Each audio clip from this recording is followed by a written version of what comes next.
Hey guys, welcome back. Um, I have to admit I've been a little struggling with praying deeply lately. I pray sometimes throughout the day and just say little things throughout the day. Like, in my thoughts, in my head, to God. So I still talk to him every day. I still, reach out to him every day.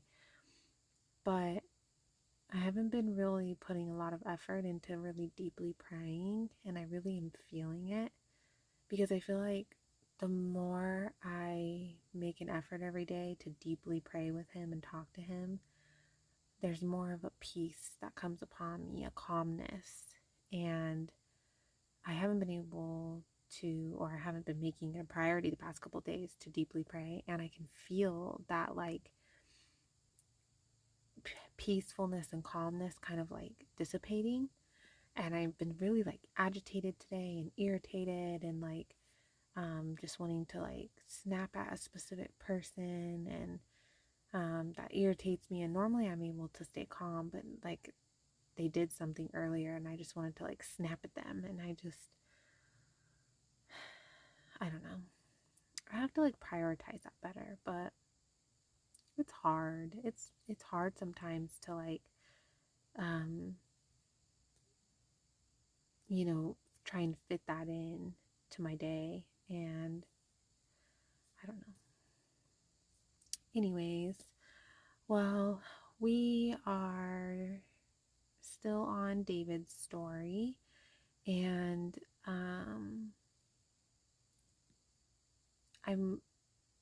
having a little bit of a hard time paying attention sometimes just because I've been really tired. I haven't been sleeping well, and I just have a lot on my plate. So it's been difficult, and I've been so just determined to read the Bible every day, make these videos, and then it's I feel like I've been just putting praying on the back burner, and I need to find a balance. I need to find that balance of praying and reading the Bible. And it's not always easy every day. And I don't know. I'm just feeling frustrated today, you guys. I don't know what it is. I feel like I need to I almost didn't make this video right now, and I almost deeply prayed instead.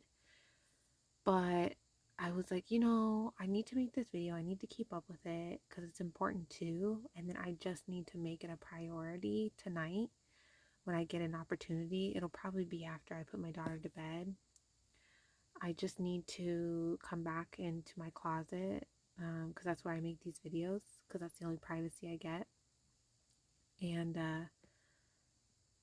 I just need to, instead of, even if I'm tired, I just need to come in here and pray deeply because I really need to. Um, I don't know. It's not easy, but I'm trying. So don't give up with me, guys. If you're having trouble too, and you're feeling frustrated, or you're putting more attention in the Bible than praying, or vice versa, you're putting more attention in praying than the Bible, just keep trying to find a balance with both because they're both important. Um, and so, I don't know. And the other day I was thinking too, sorry, real quick before we get started with today's chapters, I was thinking the other day too, I'm like, I've prayed multiple times to God about, when I make these videos, tell me what you want me to say. And He's repeatedly told me just to talk, just to talk, say what's on your mind. And for a while I was like, why? First of all, who cares? Why would someone watching this right now care what I have to say? And then two, why am I making these videos in the first place then? Because I've asked him about that too, and he's like, just be patient. There's, a reason, just be patient, is what he tells me. Be patient. I'm like, okay. That's what he wants me to do. I'll do it, even if I don't see the big picture. Obviously, he does. But then I realized today that as my husband was telling me this story about how he's helping these coworkers of his today, and I realized that, you know,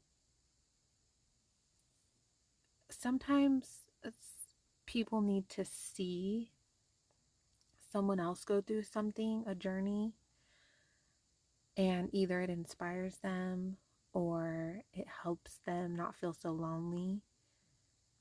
So like, for example, my husband's currently going to school to become an electrician, and he's inspiring these two younger guys he works with just by being an example and talking to them and telling them how it's going, telling him what's going on with his everyday life and the struggles and things like that. And I've noticed that when I'm on social media, especially YouTube, when I'm watching like YouTube shorts and stuff, I notice that there's a lot of people that post Christian content or religious content or God content, Bible content. And these people are already in their journey, in their faith. They're already, down that road. And you don't really see anyone sharing what it's really like to go from not recognizing God or not believing in Him or not even having Him in your life at all, to then having Him in your life, praying, transforming your life, and reading the Bible. Which reading the Bible in and of itself is quite a task, and it's difficult and it's not easy. And it just made me realize today that part of the reason why God is making me make these videos is because, and how He wants me just to talk and just say how I'm feeling and what's going on and what's on my mind, is because I'm sharing a realistic journey of what it's really like to bring God into your life, transform your life, and read the Bible. Like even something simple like today I'm frustrated. The past couple days I was having difficulty with reading the Bible and making time for it and making these videos. And sometimes I have difficulty with praying. Sometimes I'm completely lost with the Bible and what's going on. And I feel like those are all such important things that no one talks about. No one talks about those things. No one talks about how heavy and overwhelming reading the Bible can be, and overhauling your life and letting go of control and letting God guide you and take over. And then, and which includes transforming your life, making real changes in your life. And all of these things are not easy and they are hard some days, and some days are better. And I'm making great progress in my life, more than I have ever have in just the months that I've brought God into my life and started reading the Bible. But at the same time, it's still not easy. It's still, I have to put in work. I have to put in time. I have to make God a priority and reading the Bible a priority. And it's not always easy. And I don't know. I want people to know, and I'm hoping that people will find these videos that are starting on their journey too with reading the Bible and bringing God into their lives, and I can hopefully help them not feel so alone. And and if they're having a frustrating day and then they see my video and they're like, oh, she's frustrated too, that makes me feel at least a little bit like better, because then I know I'm not alone in how I feel. Then that's great. That's great. And I hope that I'm helping people, whether now or in the future, because clearly God is having me do these for a reason. So I'm I just have to trust the process, and I just have to trust that He's gave me a command to be patient and to make these videos, and that there's a reason for it. Either it's leading to me to something, it's going to help people, who knows? Like, I don't know. He knows the big picture. All I know is He wants me to do these videos, and He told me to be patient. And also too, along the way, like, it's really helpful when you know you guys help me in the comments. That's really helpful because um yeah, I go to church now every Sunday, but I don't always feel comfortable talking about, like asking questions yet about the Bible. So like having you guys help me is really helpful right now, because I'm just not in a place yet where I'm ready for like Bible study in person, or like going up to people in church and being like, hey, I was reading this chapter and verse and I didn't understand it, like I'm just not quite there yet. So, and I think that's okay.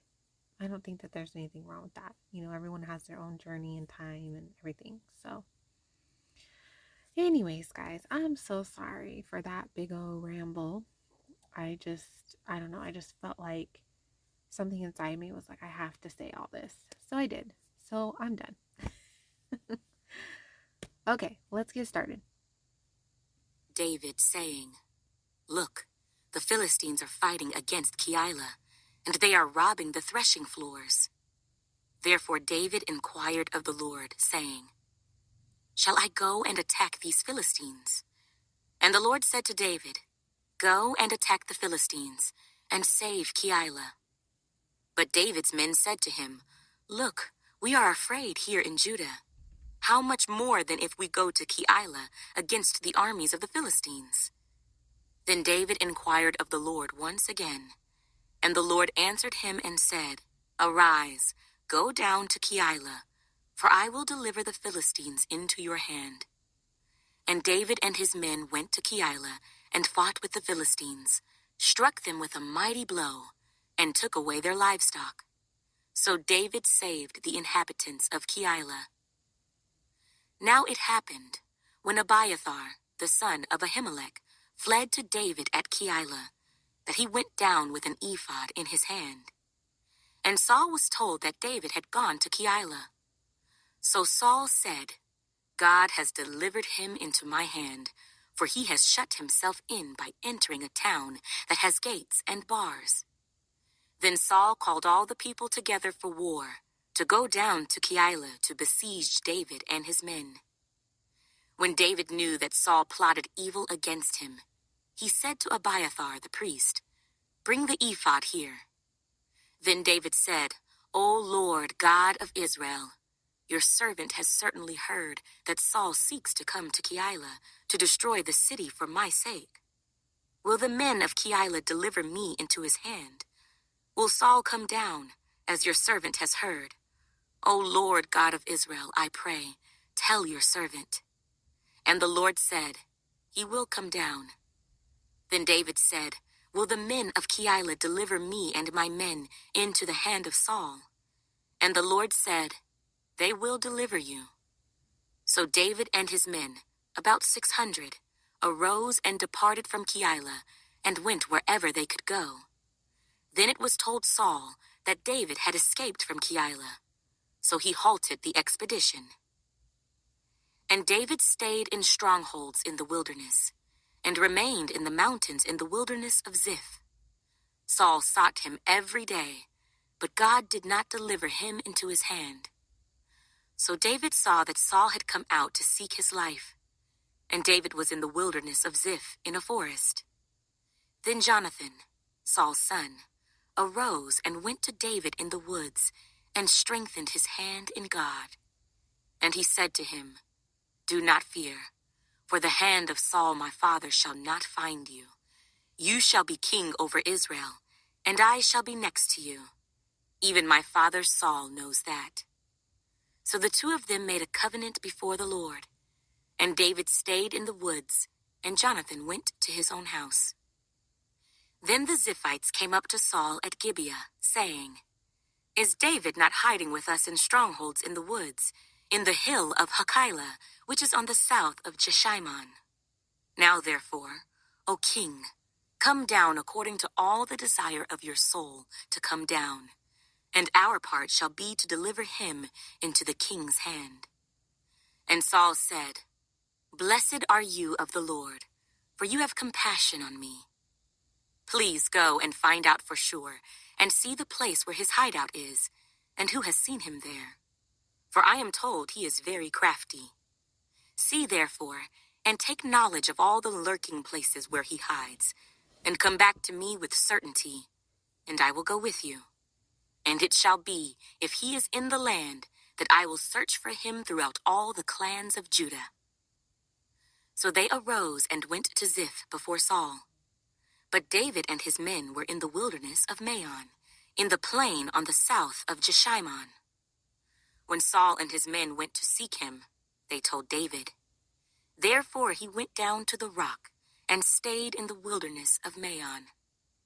And when Saul heard that, he pursued David in the wilderness of Maon. Then Saul went on one side of the mountain, and David and his men on the other side of the mountain. So David made haste to get away from Saul, for Saul and his men were encircling David and his men to take them. But a messenger came to Saul, saying, "Hurry and come, for the Philistines have invaded the land." Therefore Saul returned from pursuing David and went against the Philistines. So they called that place the Rock of Escape. Then David went up from there and dwelt in strongholds at En-Gedi. Now it happened, when Saul had returned from following the Philistines, that it was told him, saying, "Take note, David is in the wilderness of En-Gedi." Then Saul took 3,000 chosen men from all Israel, and went to seek David and his men on the rocks of the wild goats. So he came to the sheepfolds by the road, where there was a cave, and Saul went in to attend to his needs. David and his men were staying in the recesses of the cave. Then the men of David said to him, "This is the day of which the Lord said to you, 'Behold, I will deliver your enemy into your hand, that you may do to him as it seems good to you.'" And David arose and secretly cut off a corner of Saul's robe. Now it happened afterward that David's heart troubled him because he had cut Saul's robe. And he said to his men, "The Lord forbid that I should do this thing to my master, the Lord's anointed, to stretch out my hand against him, seeing he is the anointed of the Lord." So David restrained his servants with these words, and did not allow them to rise against Saul. And Saul got up from the cave and went on his way. David also arose afterward, went out of the cave, and called out to Saul, saying, "My lord the king." And when Saul looked behind him, David stooped with his face to the earth and bowed down. And David said to Saul, "Why do you listen to the words of men who say, 'Indeed, David seeks your harm'? Look, this day your eyes have seen that the Lord delivered you today into my hand in the cave, and someone urged me to kill you. But my eye spared you, and I said, 'I will not stretch out my hand against my Lord, for he is the Lord's anointed.' Moreover, my father, see, yes, see the corner of your robe in my hand, for in that I cut off the corner of your robe, and did not kill you. Know and see that there is neither evil nor rebellion in my hand, and I have not sinned against you. Yet you hunt my life to take it. Let the Lord judge between you and me, and let the Lord avenge me on you. But my hand shall not be against you.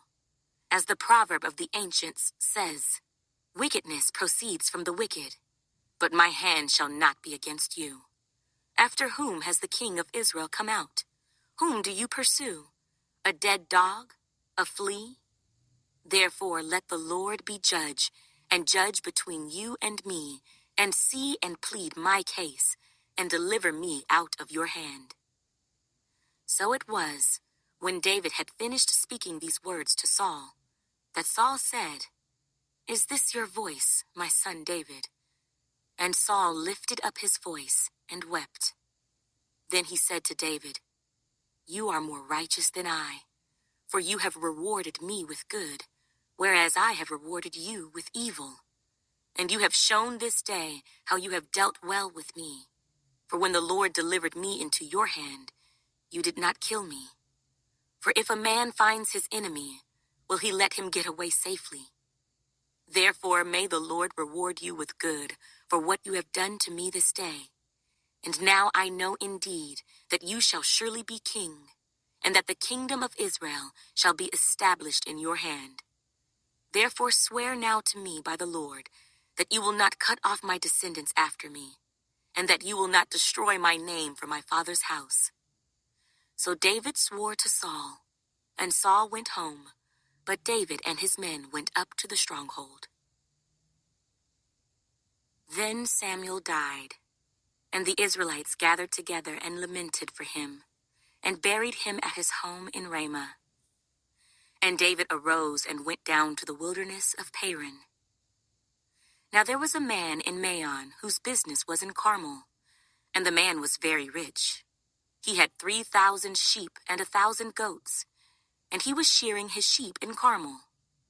The name of the man was Nabal, and the name of his wife Abigail. And she was a woman of good understanding and beautiful appearance.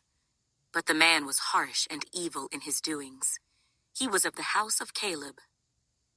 When David heard in the wilderness that Nabal was shearing his sheep, David sent 10 young men, and David said to the young men, "Go up to Carmel, go to Nabal, and greet him in my name. And thus you shall say to him who lives in prosperity, 'Peace be to you, peace to your house, and peace to all that you have. Now I have heard that you have shearers. Your shepherds were with us, and we did not hurt them, nor was there anything missing from them all the while they were in Carmel. Ask your young men, and they will tell you. Therefore let my young men find favor in your eyes, for we come on a feast day. Please give whatever comes to your hand to your servants and to your son David.' So when David's young men came, they spoke to Nabal according to all these words in the name of David, and waited. Then Nabal answered David's servants and said, 'Who is David? And who is the son of Jesse? There are many servants nowadays who break away each one from his master. Shall I then take my bread and my water and my meat that I have killed for my shearers and give it to men when I do not know where they are from?' So David's young men turned on their heels and went back, and they came and told him all these words. Then David said to his men, 'Every man gird on his sword.'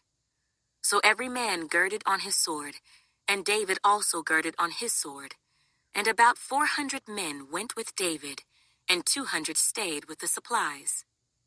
Now one of the young men told Abigail, Nabal's wife, saying, 'Look, David sent messengers from the wilderness to greet our master, and he reviled them. But the men were very good to us, and we were not hurt, nor did we miss anything as long as we accompanied them when we were in the fields. They were a wall to us both by night and day, all the time we were with them keeping the sheep. Now therefore, know and consider what you will do, for harm is determined against our master and against all his household, for he is such a scoundrel that one cannot speak to him.' Then Abigail made haste and took 200 loaves of bread, 2 skins of wine, 5 sheep already dressed, 5 seahs of roasted grain, 100 clusters of raisins, and 200 cakes of figs, and loaded them on donkeys. And she said to her servants, 'Go on before me. See, I am coming after you.' But she did not tell her husband Nabal. So it was, as she rode on the donkey, that she went down under cover of the hill, and there were David and his men, coming down toward her, and she met them. Now David had said, 'Surely in vain I have protected all that this fellow has in the wilderness, so that nothing was missed of all that belongs to him. And he has repaid me evil for good. May God do so, and more also, to the enemies of David, if I leave one male of all who belong to him by morning light.' Now when Abigail saw David, she dismounted quickly from the donkey, fell on her face before David, and bowed down to the ground. So she fell at his feet and said, 'On me, my lord, on me let this iniquity be, and please let your maidservant speak in your ears, and hear the words of your maidservant. Please, let not my lord regard this scoundrel Nabal, for as his name is, so is he. Nabal is his name, and folly is with him. But I, your maidservant, did not see the young men of my lord whom you sent. Now therefore, my lord, as the Lord lives, and as your soul lives, since the Lord has held you back from coming to bloodshed, and from avenging yourself with your own hand, now then, let your enemies, and those who seek harm for my lord, be as Nabal. And now this present, which your maidservant has brought to my lord, let it be given to the young men who follow my lord. Please forgive the trespass of your maidservant, for the Lord will certainly make for my lord an enduring house, because my lord fights the battles of the Lord, and evil is not found in you throughout your days.